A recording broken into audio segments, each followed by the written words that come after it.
Hello everyone, this is Aarti and welcome to our channel that is cognitive study.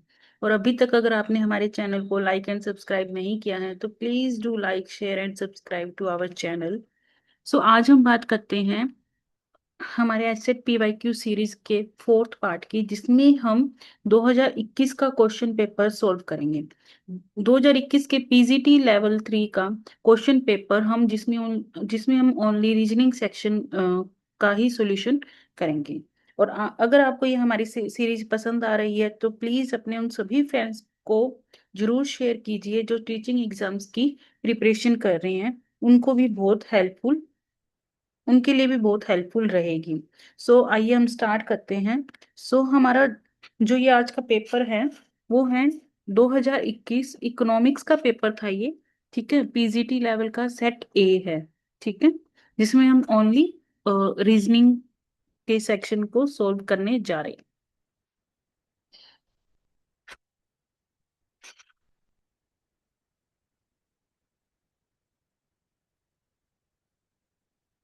जो हमारा first question है उसको solve करते हैं। जो फर्स्ट क्वेश्चन है वो है हमारा कोडिंग एंड डिकोडिंग का। अगर कोडिंग एंड डिकोडिंग की बात करें तो coding and decoding mathematical operations, direction, calendar, number series and alphabetical series, इनके क्वेश्चंस आपको हमेशा ही एग्जाम में मिलेंगे। ब्लड रिलेशन और मोस्टली तो ऐसे देखा गया है कि सेम क्वेश्चन ही कई बार रिपीट भी हो जाते हैं पीवाईक्यू से। ठीक है, सो आइए हम क्वेश्चन सोल्व करते हैं। Question number 61। अब इसमें दिया गया है in a certain code monkey is written as XDJMNL, how is tiger written that code. Sorry, इस क्वेश्चन में हमें एक वर्ड दिया गया है मंकी, MONKEY। ठीक है, जिसे इसने बोला है कि हमने इस कोड में इसका कोड जो है मंकी का वो दिया गया है XDJMNL, इसमें लिखा गया है। अब देखते हैं कि इसको कोड कैसे दिया गया। हम देखते हैं। जो एम होता है हमारा वो अल्फाबेट्स में 13 नंबर पर आता है, ओ आता है 15 पर, एन आता है 14, के आता है 11, ई आता है 5 और जो वाई आता है वो आता है हमारा 25 पर। ठीक है, एक्स हमारा 24 पर आता है, डी 4 पर, जे 10 पर एंड एम आता है हमारा 13, एन 14 एंड एल आता है हमारा 12 नंबर पर। अगर अब हम इस क्वेश्चन में सीरीज को ऑब्जर्व करें तो इस सीरीज से हमें एक चीज समझ में आ रही है कि अगर हम इस y का इस x के साथ रिलेशन देखें तो यहाँ पर क्या हो रहा है, माइनस का 1। ठीक है, -1। नेक्स्ट अगर हम देखें इधर 5 का 4 मतलब -1 हो रहा है। 11 से 10 -1, एन से एम बन रहे हैं इसमें भी -1 है, एंड 15 से 14 -1 एंड 13 से 12 इधर भी -1। मतलब थ्रू आउट द सीरीज, पूरी सीरीज में यहाँ पर जो सीक्वेंस फॉलो हो रहा है वो हो रहा है -1 का। सेम एज इट, अब इसने क्वेश्चन में पूछा है तो टाइगर को कैसे लिखा जाएगा। तो हम टाइगर को कैसे लिखेंगे।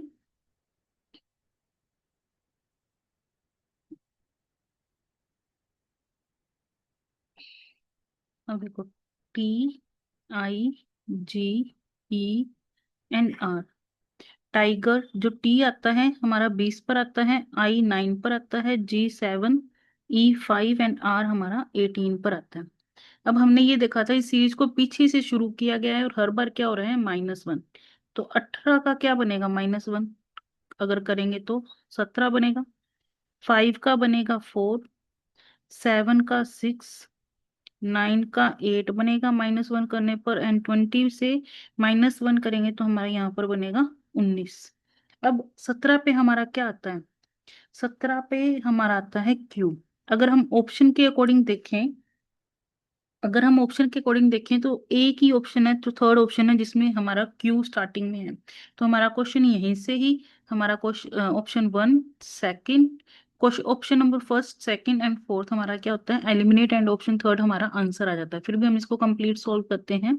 4 नंबर पर हमारा डी आता है, 6 पर एफ आता है, 8 पर एच आता है और 19 पर ऐसा आता है। QDFHNS पूरी सीरीज हमारी से फॉलो हो रही है। मतलब जो टाइगर वर्ड है उसको किस कोड में लिखा गया है, QDFHS। तो हमारा इस क्वेश्चन का जो आंसर रहेगा वो रहेगा ऑप्शन नंबर 3। ठीक है। अब आता है हमारा नेक्स्ट क्वेश्चन, जो कि हमारा है मैथमेटिकल ऑपरेशंस का। अब इस क्वेश्चन में इसने क्या बोला है, इन ए सर्टेन पैटर्न,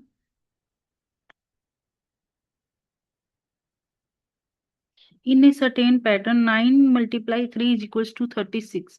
अब यहाँ पर ये चीज ध्यान रखना, ये जो मल्टीप्लाई का साइन है, इट्स जस्ट ए सिंबल, इसका मतलब मल्टीप्लाई नहीं है। क्योंकि अगर हम देखें तो 9 × 3 या 9 को 3 से मल्टीप्लाई करते हैं तो वो 27 होता है, 36 नहीं होता। So it's just a symbol. फिर नेक्स्ट इसने बोला 10 × 6 64, 9 × 1 = 25।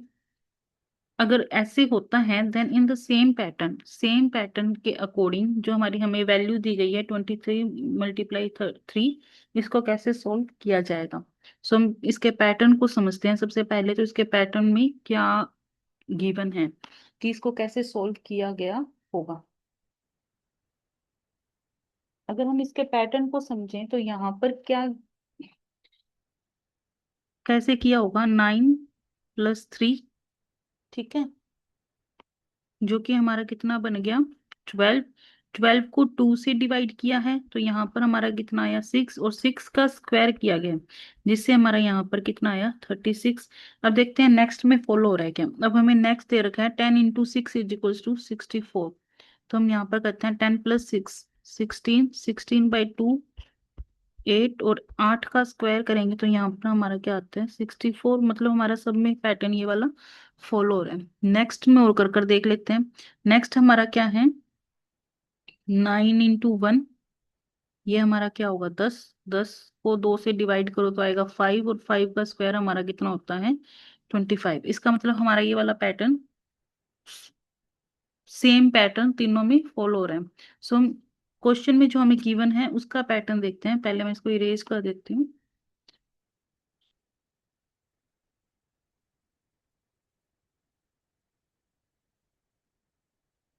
अब देखो, क्वेश्चन में हमें गिवन है 23 × 3।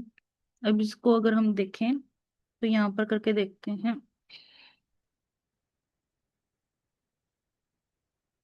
23 + 3 कितना होगा, 26। 26 को 2 से डिवाइड करते हैं तो हमारा कितना आएगा, 13। और इस 13 का हमें क्या करना है, स्क्वायर। 13 का अगर हम स्क्वायर करेंगे तो हमारा आंसर आएगा 169। यानी कि ऑप्शन नंबर 1 हमारा क्या रहेगा, सही।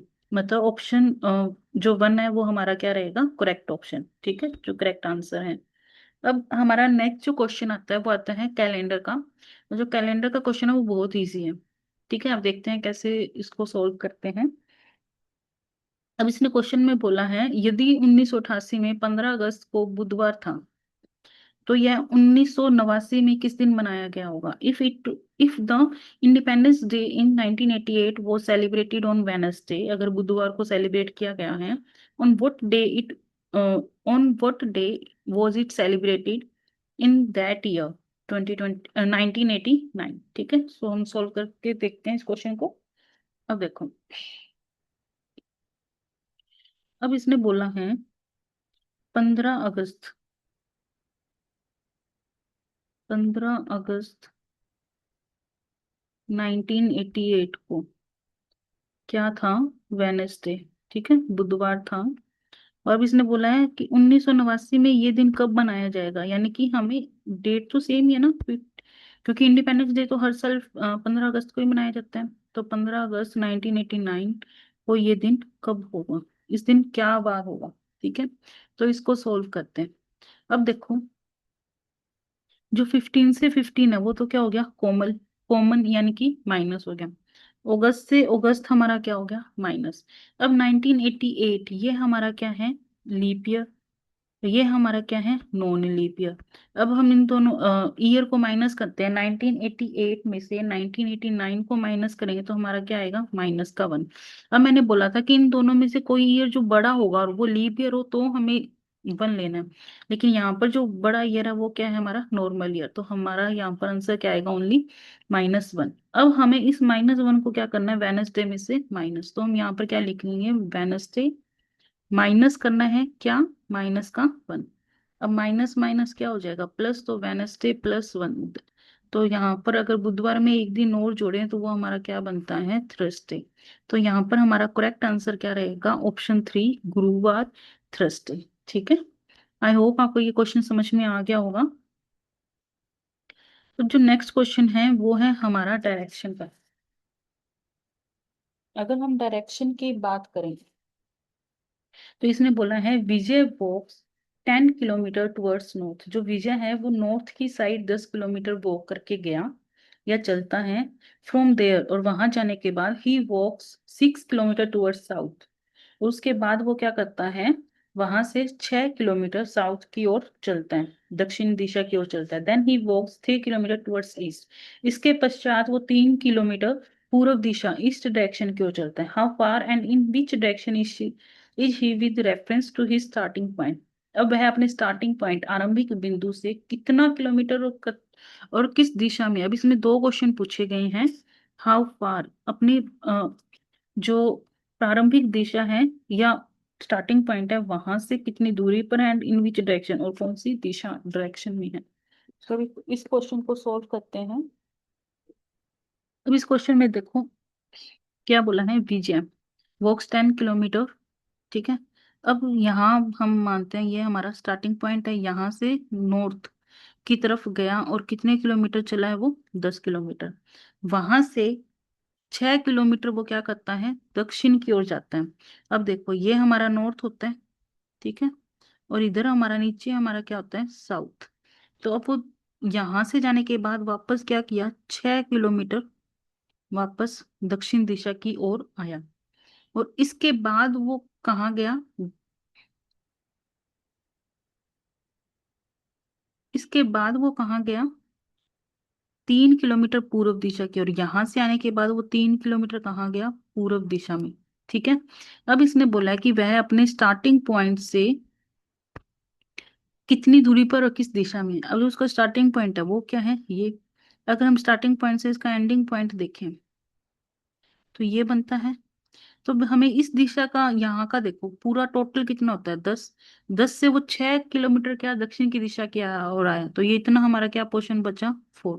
अब हमें यहाँ का 4 पता है, यहाँ का 3 पता है, तो हम इस दिशा का इस दूरी का को कैलकुलेट करेंगे।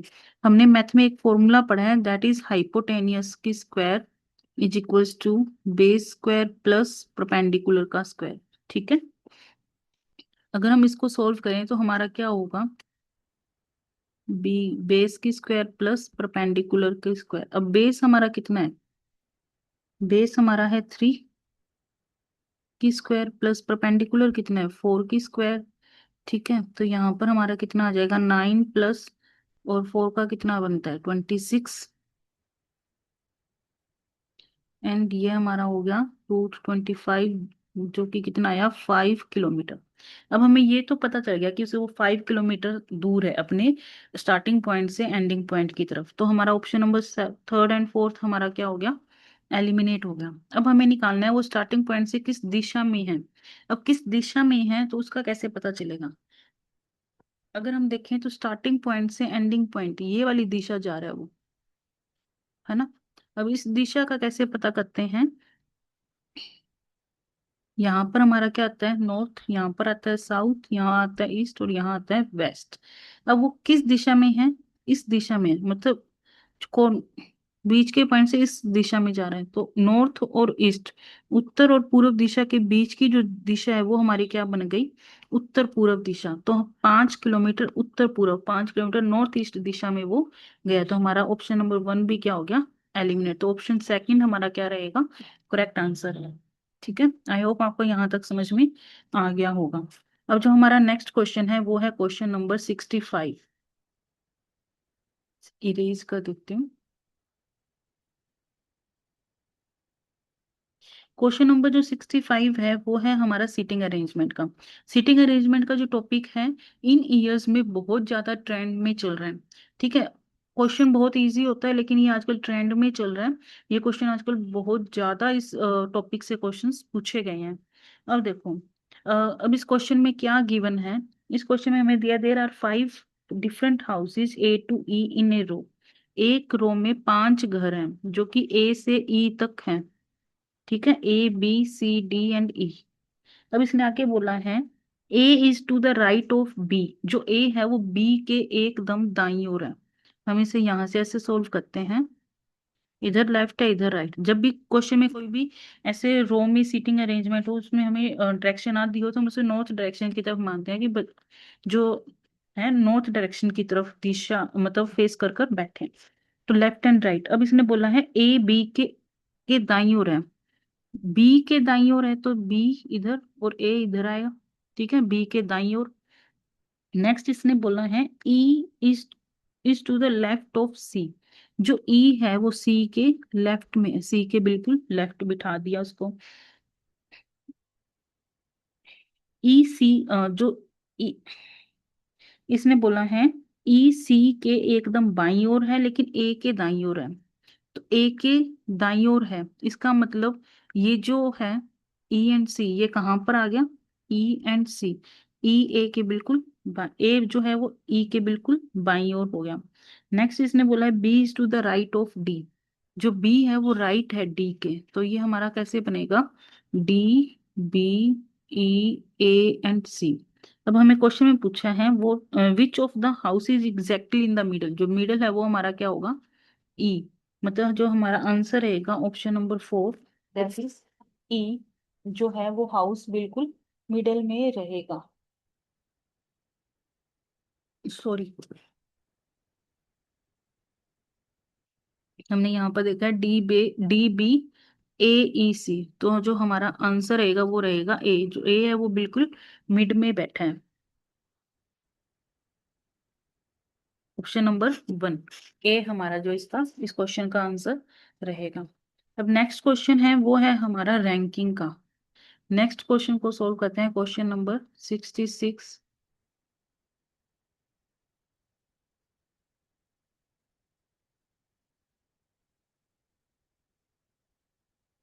क्वेश्चन नंबर जो 66 है वो हमें क्या कहता है,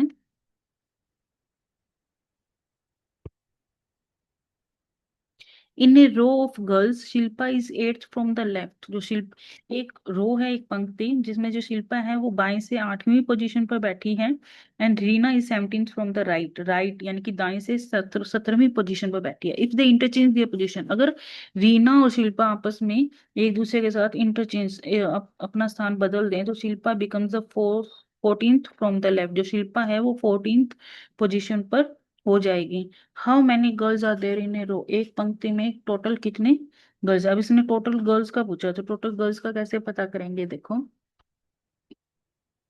अब जो शिल्पा है from the left, from the left, यहाँ कौन बैठी है, शिल्पा, और लेफ्ट से कितनी पोजीशन पर है, 8th पोजीशन पर, एंड रीना, रीना राइट से कौन सी पोजीशन पर बैठी है, 17th।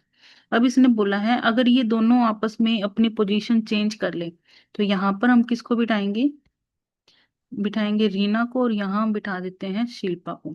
अब इसने बोला Shilpa becomes 14th from the left, अब जो शिल्पा है वो कौन सी पोजीशन पर आ जाएगी, 14th फ्रॉम द लेफ्ट। अब आपको याद होगा तो हमने ये वाला क्वेश्चन पीसीटी 2023 के एग्जाम में भी किया था, उसमें भी सेम एज इट यही पैटर्न था रैंकिंग के क्वेश्चन का। तो उसमें मैंने आपको एक फॉर्मूला बताया था कि टी यानी कि total is equal to left plus right minus 1, लेकिन ये फॉर्मूला तभी अप्लाई होता है जब हमें एक ही पर्सन की दोनों साइड की पोजीशन पता हो, लेफ्ट एंड राइट। तो अब यहाँ पर देखो हमें शिल्पा की बाएं से पोजीशन पता है, यानी कि लेफ्ट से पोजीशन पता है 14, राइट से हमें पोजीशन पता है वो है 17, और फॉर्मूले के अकॉर्डिंग हमारा -1। तो total is equals to 14 plus 17 को अगर ऐड करते हैं तो हमारा बनता है 31, और फॉर्मूला का -1 दैट इज 30। मतलब जो हमारा आंसर आएगा वो रहेगा ऑप्शन नंबर 4, 30। मतलब उस पंक्ति में टोटल 30 लड़कियां हैं, ठीक है, 30 गर्ल्स हैं। अब नेक्स्ट क्वेश्चन है हमारा क्वेश्चन नंबर 68, जो कि नंबर सीरीज का है। नंबर सीरीज के क्वेश्चन को सॉल्व करके देखते हैं। अब हमें सीरीज में गिवन है 127, 128, 136, 163 एंड 227। हमें नेक्स्ट पता करना है कि क्या होगा। अब इस क्वेश्चन के अकॉर्डिंग अगर हम सीक्वेंस चेक करें तो हमारा सीक्वेंस क्या बनता है।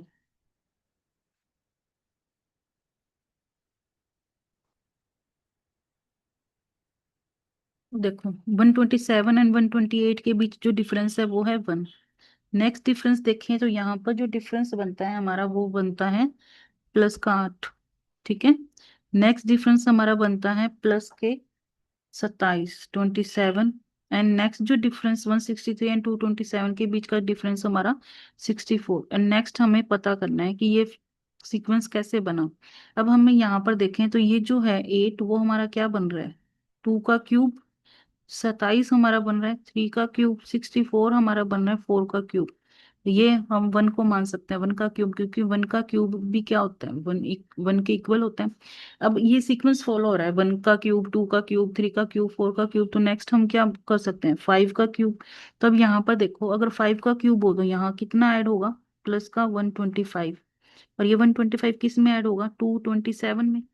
227 प्लस 125, यहाँ पर हमारा कितना आएगा, 352। तो इसके अकॉर्डिंग हमारा जो ऑप्शन नंबर 1 है 352, ये हमारा करेक्ट आंसर रहेगा। ठीक है। आई होप आपको ये नंबर सीरीज का क्वेश्चन समझ में आ गया होगा।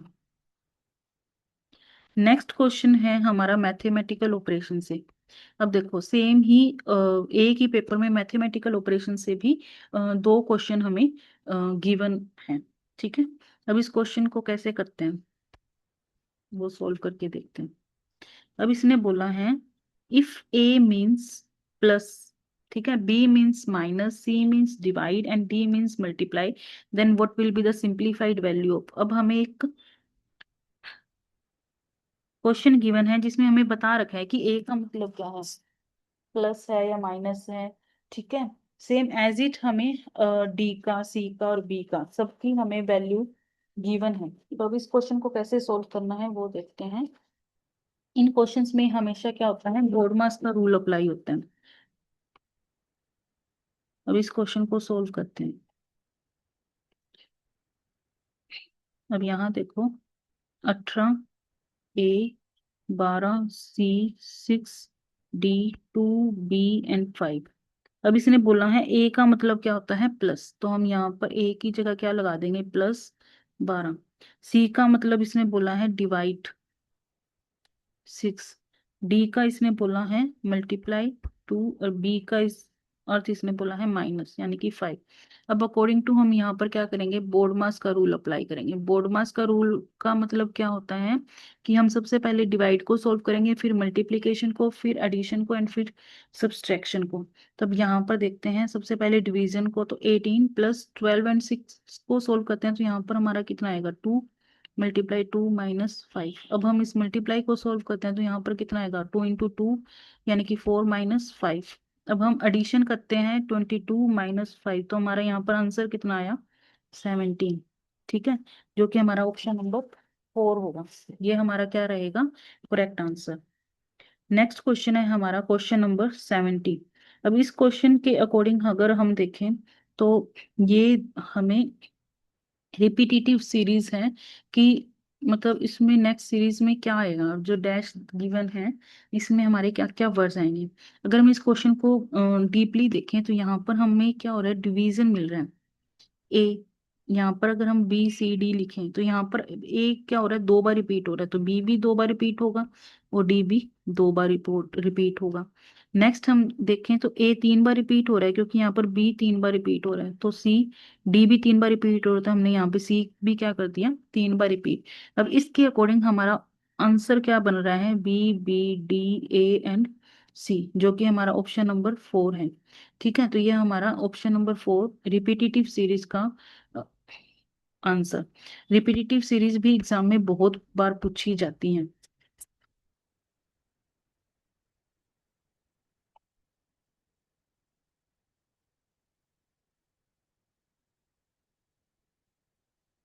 देखो हमारा जो नेक्स्ट क्वेश्चन है वो है क्वेश्चन नंबर 73। अगर क्वेश्चन नंबर 73 की बात करें तो इसमें हमें एक स्क्वायर दे रखे हैं और जिसमें हमें कुछ लेटर्स गिवन है, उस लेटर्स के अकॉर्डिंग हमें ये बताना है कि उसमें कौन सा मिसिंग है। ठीक है, उसमें जो क्वेश्चन मार्क है वहां पर हमारा क्या आएगा, तो उसके अकॉर्डिंग यहाँ पर अगर हम देखें तो जैसे इसने बता रखा है 6 11 25, हम इसका ऐसे भी रिलेशन देख सकते हैं। ठीक है, रो वाइज कॉलम वाइज भी देख सकते हैं और ऐसे डायगोनल्स भी देख सकते हैं। मतलब इसका हमें पैटर्न समझना है कि इसको कैसे सोल्व किया गया है, यहाँ पर क्वेश्चन मार्क की जगह हमारा क्या आएगा। अगर हम इसको ऑब्जर्व करें तो यहाँ पर क्या बना है, यहाँ पर अगर इस रो के अकॉर्डिंग देखें तो यहाँ पर इसने सबसे पहले क्या किया होगा, 6 को 2 से डिवाइड किया होगा, जो कि हमारा कितना रहा 3। फिर इस 11 से इसको क्या करा, ऐड करा। ठीक है, और 2 से मल्टीप्लाई करा, तो फिर हमारा क्या आएगा 3 + 22, यहाँ पर हमारा कितना आया 25। मतलब इस वाले को हमने क्या क्या करना है, 2 से डिवाइड और इस वाले को 2 से मल्टीप्लाई कर कर दोनों को आपस में ऐड करना है। अब हम 12 और 5 को कर देखते हैं। 12 को क्या करना है हमें डिवाइड, 12 को 2 से डिवाइड करेंगे तो हमारा कितना आएगा 6, प्लस अब इस 5 को 2 से हमें क्या करना है मल्टीप्लाई, तो हमारा कितना आएगा 6 + 5 2 = 10 यानी कि 16। तो हमारा जो ऑप्शन नंबर 2 है वो हमारा क्या रहेगा, करेक्ट आंसर रहेगा। ठीक है, आई होप आपको ये क्वेश्चन समझ में आ गया होगा। नेक्स्ट हम देख लेते हैं कि नेक्स्ट क्वेश्चन कोई रीजनिंग का है या नहीं है। तो रीजनिंग का इसके बाद कोई क्वेश्चन नहीं है, हमने इस सेट के सारे रीजनिंग के क्वेश्चन कर लिए हैं। सो जो ये हमारा पेपर था वो था 2021 का लेवल 3 पीजीटी का। ठीक है, और इसके हमने सारे रीजनिंग के क्वेश्चन सॉल्व कर लिए हैं। और अगर आपका कोई भी फ्रेंड जो एचटेट पीजीटी की तैयारी कर रहे हैं, जरूरी नहीं है वो इकोनॉमिक सब्जेक्ट से हो, किसी भी सब्जेक्ट से हो, जो कॉमन सेक्शन होता है वो हमेशा सेम आते हैं। तो अपने उन सभी फ्रेंड्स के साथ ये वीडियो जरूर शेयर करें जो भी टीचिंग एग्जाम्स के लिए प्रिपरेशन कर रहे हैं।